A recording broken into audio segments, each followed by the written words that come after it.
Jeg er slet ikke bange for mørke.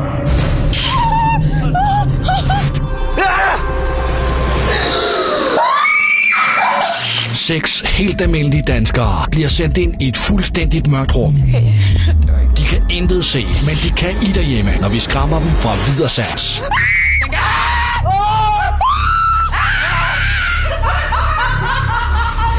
Deltagerne kæmper mod hinanden om 25.000 kroner, om at overvinde mørket og deres fobier. Spørgsmålet er, om deres frygt er berettiget, eller om de bliver taget ved næsen. Det her er Total Blackout. Tekstdeltager i denne uges Total Blackout er Henrik, 26 år, Statoil-medarbejder for Vandløse. Henrik er bange for edderkopper. Mette, 23 år, studerende fra København. Mette er bange for edderkopper. Dorte, 47 år, førtidspensionist fra Karup. Dorte er ikke bange for noget. Joe, 33 år, salgsdirektør for Odense. Joe er bange for mørke, vand og katte.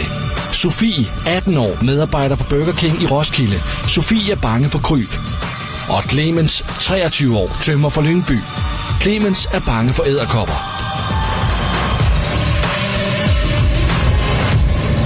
Hej med jer, og velkommen til Total Blackout. Tak. Hvordan er formen? God. Den er helt op at køre, helt op at ringe. Helt op at køre, helt op at ringe. Er der ikke nogen, der er bange endnu? Okay, ja. Alle dem, der er skrækslagende om med hænderne. Sådan der. Nå, det bliver fantastisk. Jeg glæder mig så meget til at komme i dag, og jeg synes bare, at vi skal springe ud i det, fordi det er sådan, at den sidste, der står heroppe sammen med mig, er blevet 25.000 kroner rigere. Før vi kan finde ud af, hvem det er, så skal vi sende jer igennem en masse runder. Runde 1. Den er ikke god. Held og lykke med det. Afsted med jer.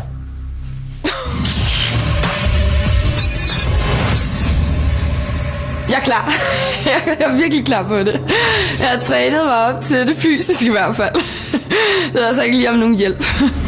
I første runde skal deltagerne undersøge og gætte indholdet i 4 forskellige tanke. De har 2 minutter til at gætte indholdet i hver tank, som indeholder 2 slimede ål, sultne rotter, en vred tophue og en uberegnelig ananas. Den eller de personer, der gætter færrest tanke, har tabt og er i fare for at ryge ud af konkurrencen. Jeg er ikke sådan rigtig bange for mørke. Jeg synes, det er ubehageligt at køre hjem i mørke, men det ved jeg ikke. Man kan jo altid tænde lyset, ikke?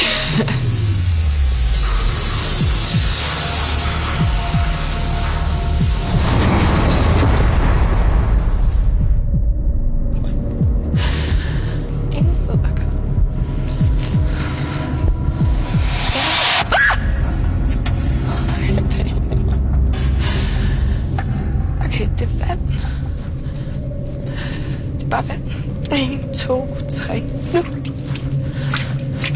1, 2, 3, nu. 1,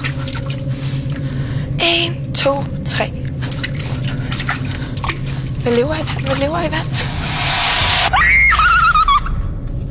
Det var så skræmmende. Jeg har aldrig fået noget værre.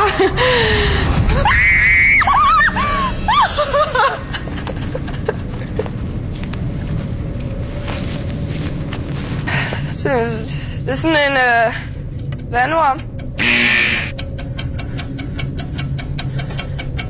Bål. Jamen altså, man kommer ind i et rum, og det er jo helt mørkt, og man... Jeg vil have ingen stedsans overhovedet. For fanden. Kom så. Jeg er overhovedet ikke bange for slanger. Men hunde og tykke mænd, det er ikke lige sagen.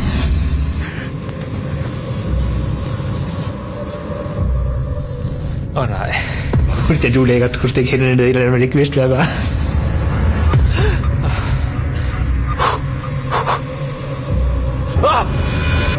Hvor er det klamt, det her. Det er vand. Er det levende?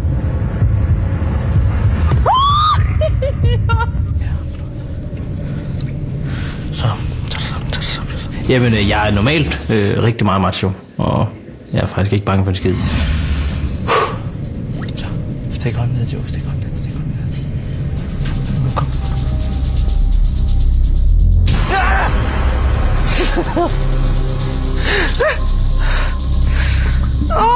Er det en ål?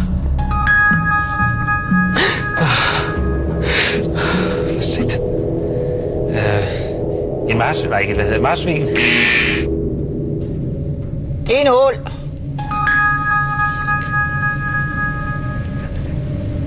Hvad er det? Det er en lille fisk. Hvad er det?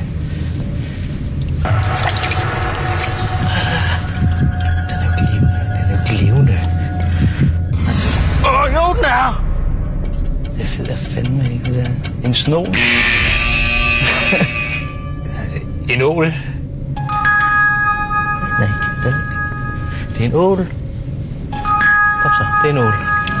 Mig og vand, det er altså ikke lige... Men da jeg så mærker, at det var først troede, det var en vandmand. Men så var det en ål. Så det var ikke så slemt. Da først Joe fandt frem til tanken, var der ingen problemer i at gætte ålen. Det var faktisk kun Clemens, der ikke fik point ved første tank. Men han kan stadig nå det, for i næste tank venter en toppool. Den er dog ikke helt ufarlig. Okay. Næste boks. 1, 2, så... Nu. Okay, så fint. Nu. Du dør ikke af det. Wow! Okay.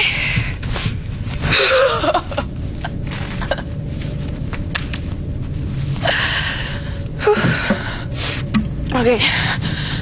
Det mærkes sådan.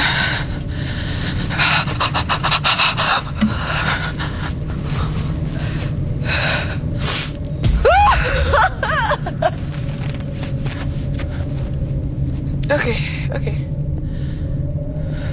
Det er en hue. Kom så. Tag det sammen. Hvor satan? En edderkop.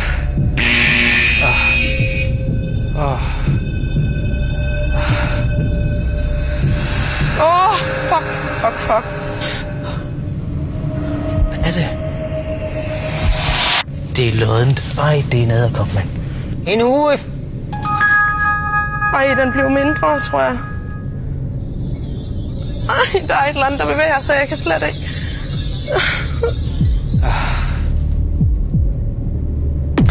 Et pindsvin. En mus. Det er jo ikke levende. Et hamster. En slange. Og fisklort. En hat. Er det en hue? Jamen efter sådan en lille gibbernapper her i morgen, så er jeg på. Jeg er klar. Altså, jeg har fået at vide, der kan godt ske lidt ting af sager, men jeg er ready. En bæver, et cigarettetry og en symaskine. Nå, jamen det gik ikke så godt. Det har Clemens ret i, men når man forveksler en tophue med en bæver, et cigarettetui og en symaskine, så har man heller ikke ydet sit allerbedste. Clemens var ikke den eneste, der skød forkert. Han fik følgeskab af Henrik, der troede, at tophuen var et pindsvin eller en mus. Men må ikke de gøre det meget bedre, nu når de skal føle på en hel rottefamilie.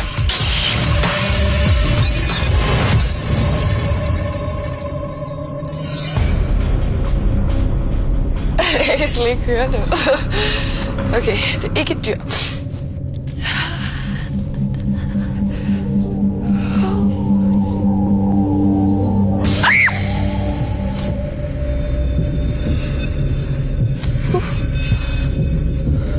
Okay. Sig noget. Ja, hvor er du, lille ven? Nå, du er et lille hamster. Ja, du er blød.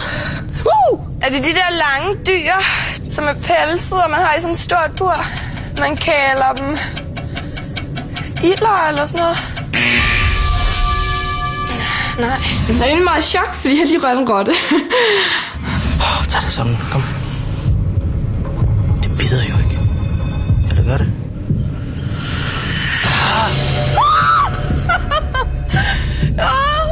En mus. En rotte. Fy for helvede.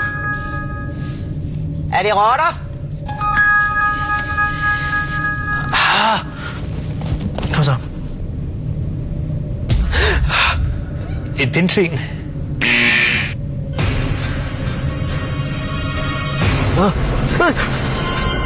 En hamster. Det er noget med hår på. Er det rotter? Ej, for helvede. Hvor klamt. Jeg føler mig en lille smule som tøsdreng lige nu. Det er ikke så fedt. Men sådan er det jo. Der er vel en tøsdreng gennem de os alle. En mus. En rotte. Ej, du mener ikke fandme, det var en rotte. Det mener du fandme ikke. Satans pis. Det er en rotte. Har jeg rørt ved en rotte?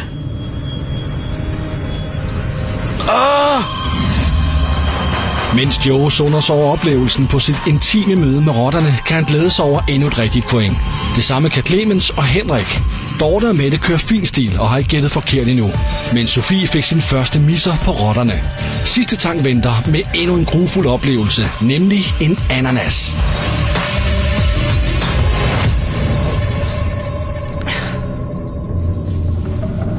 Ikke noget dyr. Ikke noget dyr. Kom her. Ja. Ikke noget dyr. Ikke noget dyr.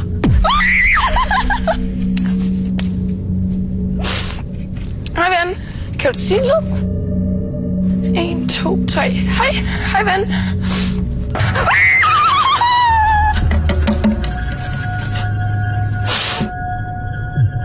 Okay. Okay. Det er...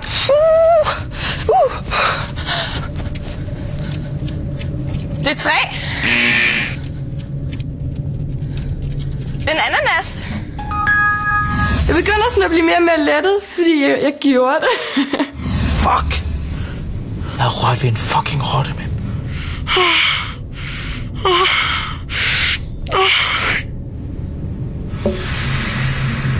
Det er leguan eller sådan noget.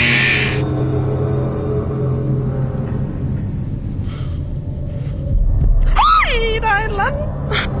Den siger ikke en skid. Er det en ananas? Det dufter ikke af fisk i hvert fald. Jeg tænker, at når det kan være rotter, så kan det jo være hvad som helst.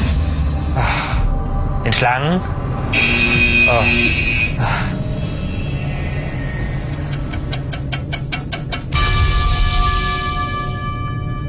En ananas.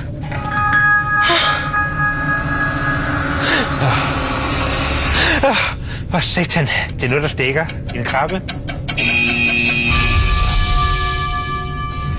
Nå, ananas. Jamen, jeg er helt oppe at køre, fordi det var jo et adrenalinsus lige, fordi man vidste ikke, hvad fanden det var. Der skulle ikke mere end en enkelt ananas til at få Joe op at køre, eller til at grine. Men om det er nok til at få ham til at gå videre fra første runde, det vil tiden vise, når vi nu skal til første eliminering her i Total Blackout.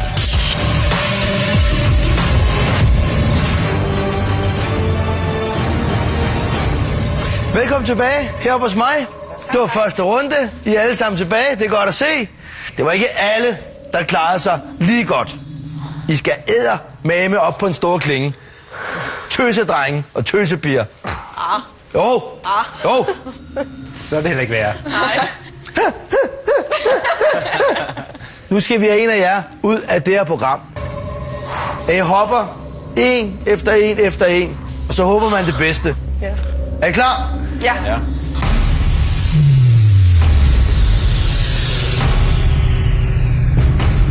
Mette, hop. Sofie, hop.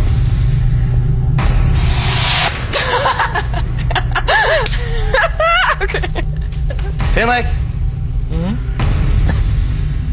Hop. Kom så. Yes!